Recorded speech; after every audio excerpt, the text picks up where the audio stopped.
It's a pleasure to talk to you today about our career development opportunities here within the School of Social Work. Just do me a favor by showing by standing up. Who knows exactly what they want to do upon completing their MSW program? If you could just stand up. All right, we got one, two, maybe, okay. If you want to get paid to do anything upon graduation, feel free to stand up and stretch your legs for just a moment. You're welcome to do that. Well, you could volunteer for life. That's absolutely fantastic, and certainly a wonderful source of support for our nonprofit sector, but I'm assuming most of you are here because you are looking for a professional career at a master's level.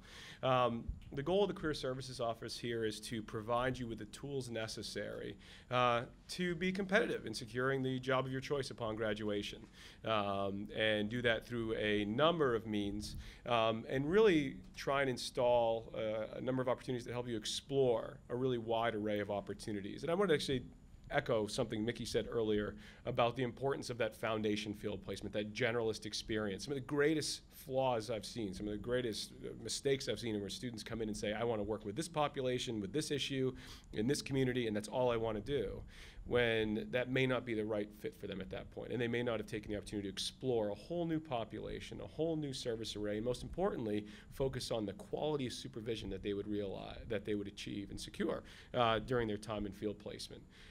From a jobs perspective, for our non-advanced standing students, the 2 field placements that you get, or for our advanced standing students, the 1 field placement plus your undergraduate field placement really does position you better than a lot of your competitors to secure employment, because you'll be working in an agency, carrying out a professional role, and really providing them with all the learning curve opportunity that you would need to move into an opportunity with an agency. What I really want you to think about is that careers, and I'm assuming many of you have had positions in the past and positions currently as well, but many of the ways you got there, it's realizing that it's much more than just resumes, right? We're not just sort of mailing out paper and getting the job of our dreams. It's a process of networking, of building a reputation, of growing skills, and having the opportunity to then demonstrate those skills that we try and build in throughout our program here. What we really try and lay out is a process that actually looks quite a bit like the generalist method of social work intervention, right? We start with that sort of, well, we skip engagement because we assume you've connected with yourself already, but we really do a good job of data collection and assessment, right? I want you to go through the process of drawing on all of the rich experiences that you've had, both directly tied to human services or social services, but also those transferable skills. I have people say, all I've ever done is worked in retail, or all I've ever done is worked in the service industry. Anybody ever been a waiter or a waitress in a restaurant? Anybody have to do crisis de-escalation or critical intervention with an upset table, right? It may sound silly, but these are really transferable skills that you can try and draw on. One of my favorite ones, anybody ever worked in residence life before as an RA in a dorm setting, right? Lots of clinical or non-clinical interventions in those settings, right? Information referral, crisis management, mediation between roommates, all those sorts of things. You'd be surprised when you think about the jobs you've held, the leadership positions you volunteered for, the volunteer experience that you have, how much you truly have to offer. And what we want you to do is be able to articulate that really clearly and provide evidence to support your skill set, to support what you're presenting. We also want you to know the marketplace. We want you to know where you're going to work, who's doing the work that you want to do. In regards to those 2 questions I mentioned earlier, a specific social problem. I want to work to reduce gang violence, or I want to reduce the stigma experienced by people with severe and persistent mental illness, or reduce the symptomology of that mental illness. And then service population, and I want to do that with older adults, or teens only, or work with families. Or you could be that wonderful collection of folks who comes to me super scared because everybody around them knows exactly what they want to do except for me, right? That's the beauty of the social work degree. Your openness to work in different issues with different populations opens up a wide array of fantastic opportunities to you. And it's not something to be afraid of, it's certainly something to embrace. That for many of you, you're looking at anywhere from 30 to 50 years of work ahead of you, and I mean that in a good way. That there's opportunities to explore careers throughout, right? Even a 10 to 20-year career, it's amazing what you can do, what different roles you can play. And we want you to explore those opportunities. We want you to build a professional network, a series of connections of people who will provide you with insights and information into the job market, and who, most importantly, if you build that strong positive reputation, will be comfortable and confident in putting their name behind your candidacy, right? Anybody feel they have a really good professional network at this point? I think as we start to explore this, you'd be surprised how many other connections you have. And in the classroom, it starts with the other 25 people around you. They're all in an agency. They all have work experience prior. They're all going to be doing internships. They're all the people that you're building your reputation around just in the classroom. And it's important to foster that and utilize this opportunity, this sort of community of scholars, community of learners, to really grow those reputations and relationships. I'm going to attribute this to Mark Twain, but you can tell me if it wasn't him who said that bad news circles the globe twice while good news is still tying its shoes, right? So in this small community, there's a great opportunity to build a reputation that's really positive and strong and represents all you want to offer. And you have a really fantastic opportunity to do it in a really great environment in the school, both with your faculty and your students. Is that Twain or not? Yeah, that sounds like a Twain. All right. If not, then I might put a copyright behind it, right? We will work to provide you the tools necessary. How do you put together a great resume? And how do you put together a great resume that is adaptable over time? Resumes are kind of like fashion, right? Plaid pants are in, plaid pants are out. You know, sort of a objective is in and objective is out. Do you need to say references available upon request, or does it assume that if I ask you for your references, of course you're going to give them, right? How do you draft a fantastic cover letter? And how do you make sure and cultivate strong references who can speak to your skills and abilities in a way that will help you secure the job of your choice, right? And what we really try and do throughout this process, the search, the interviews, and we'll talk about the last couple in a moment, is really build out a much more manageable process. Again, it looks like social work. So social workers don't say to somebody who's dealing with addictions, get sober and get to it, right? We take that large goal and then break it down to a series of smaller objectives and strategies. I always joke and say, Dr. Phil's the only one who just sort of yells at people, and then that's how they get cured.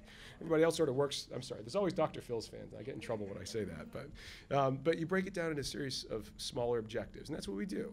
Employment and the process, right? We write a resume for one measurable outcome. Anybody know what that is? What do you think it is? What's the only measurable outcome of a resume? To get an interview. That's the only purpose. People didn't hear you, but I'm going to make them think you gave me that answer, right? That's the only measurable outcome. The only purpose of that resume is to secure an interview, right? It's not to get a job. It's not to sell yourself. It's just to get that interview. That's the outcome.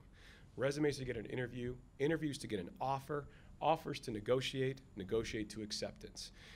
We have a significant financial issue still in human services. Our salaries aren't the sort of vow of poverty that some people make them out to be, but certainly are not reflective of the amount of work that you put into your daily jobs and the training you've put in to get there.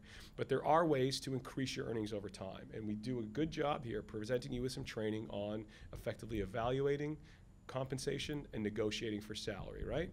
That money does not buy happiness, right? But it puts a pretty good down payment on it. So we want to make sure that you have skills necessary and that you're confident in the ability to ask for more. We have a significant, in America, gender wage gap. Anybody ever heard of that term before? We know that women in general earn 74 cents on the dollar to their equally qualified male counterparts. A study by a colleague over in Gispia found that Allegheny County's nonprofit sector was at 59%. How does that happen in a sector that's 80% female, right? A profession that's 80% female. What some research has found, a great scholar over at Carnegie Mellon University named Linda Babcock has found that one of the contributing factors is that women are less likely to negotiate. That two candidates get an offer to do the exact same job. They both get offered $30,000. The female candidate says thank you. The male candidate asks for $32,000 and gets it, or even gets $31,000. That $1,000 difference is a small amount in the beginning, enough to pay your cell phone bill each month, but it's automatically changed your lifetime earnings, right? It's upticked your trajectory over the other people around you, where at the end of your career, that's tens of thousands of dollars left on the table, and you compound it with raises when they come and significant bumps when you make moves throughout your position. So we want to get you those skills necessary, and hopefully in our own little way. I always tell people I'm just a social worker who happens to work in a university, right? That our commitment to social justice doesn't change regardless of setting, that this is my social justice issue and something that I've continually wanted to work on. And it's one small way in which we do that. We also help you on the front end of that really nail down effective interview skills. The beauty is, how many people like interviews, job interviews? Anybody? I always get a couple, right? The fact of the matter is you should all love job interviews. That's what you do, right? I mean, this engaging people, developing trust and rapport in a brief period of time, effectively connecting and conveying a message that demonstrates skills and strengths. I mean, that's what you do as a social worker. You start out with all these tools. Once you remove the sort of setting as being any different from every time you sit down with a client or a family or a community in a public setting, then you know you already have the tools necessary to effectively communicate that message, to turn that interview into an offer, and turn that offer into an acceptance of a salary and compensation package that you're proud of, okay? We do these things through workshops.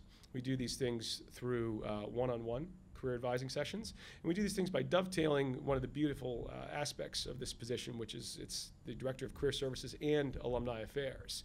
We have over 10,000 alumni who've come through the School of Social Work. So we're taking our greatest asset and utilizing opportunities through networking programs, networking events, and other connection opportunities to build your network, to build your insights, and to ensure that you're competitive for the positions that are out there. I haven't updated this 9,100 alumni, so we're up to 10,000. Unfortunately, we're also down to about 2,200 active social service providing nonprofits tied to the recent economic downturn. So certainly changes are happening over time. The other part is you're part of the larger university community, right? And it's not just the 10,000 alumni from the School of Social Work, but as you will realize, if you haven't already, you don't just work with social workers as a social worker, right? You work with people with public administration degrees, you work with physicians, you work with lawyers, you work with accountants, you work with business people, you work with marketing folks.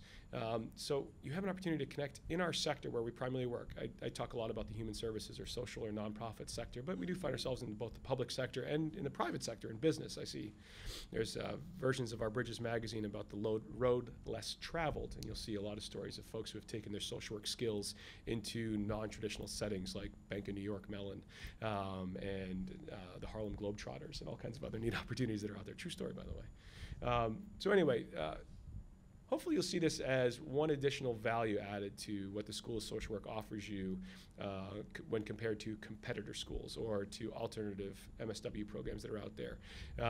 At last count, there's over 200 and some odd MSW programs in the U.S.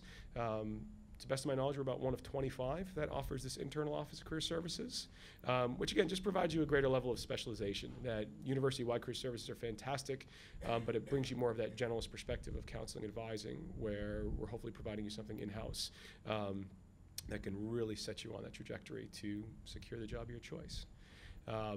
If you decide to come here, by the time you come here, we will have our new person in place who will be taking over my old role with the job. So I am acting and interim and anything else I'm called in between. But you'll have a wonderful asset in the school at that point as well. So thanks so much. It must be bearded guys who are jolly get to go out and buy toys. So actually I got to head out with Tracy too and take our team out to buy those toys for homeless families today. But if there are any questions, my contact information is around. I'd be happy to talk with you. Okay?